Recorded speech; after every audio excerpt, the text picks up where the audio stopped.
İsrafil Taşkın welatiyekî parêzgeha Erzerûmê ya Bakurê Kurdistanê ye.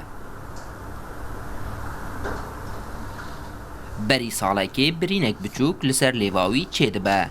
Lê ew vê birînê paşguh dixe û naçe nexweşxaneyê.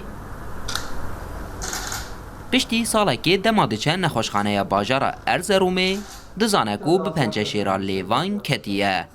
Damarına birlikten oraya şey etti. Ji bo paqijkirina wê penceşêrê li nexweşxaneyê neştergeriyek jê re têkirin.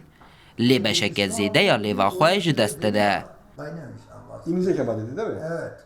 Pizîşkên nexweşxaneyê piştî vê neştergeriyê, neştergeriyeke din jê re dikin û ji çermê destê wî lêvekê jê re çêdikin. Dudağımdan var demeyen ta boğazıma inmiş. Penceşêr li ser lêva min hebû. Lê heta qirika min belav bibû.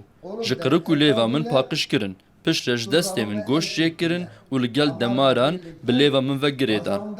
Piştre parçeyek ji lingê min jî jê kirin û li destê min dan. Berê bo min gelekî nexweş bû. Piştî neştergeriyê zaronkê min xwarin didan min. Lê niha çareserî ji min re hat kirin û ez ji nexweşxaneyê derdikevim. Sağ olasınız. Burak Hoca çok güzel iş yaptı. Ev lêv di encama neştergeriyeke hev demjimêran de jê re hatiye çêkirin. Niha hinekî werimiye û wek dîmen baş xuya nake. Lê pizîşk dibêjin, dê bi demê re ev werimîn jî nemîne û wek lêvek asayî xuya bike. Bacaktan da alabiliyorsunuz. Biz koldan almayı tercih ettik. Hûn dikarin ji ling jî çerm werbigirin. Lê me ji dest wergirt. Destpêkê wek hûn dibînin wermî xuya dike. Lê di demên pêş de ew wermîn namîne û weke lêveke asayî lê tê. Ya giring ew e ku niha dikare biaxive û xwarinê bixwe. Di vî warî de ti pirsgirêkeke wî nîne.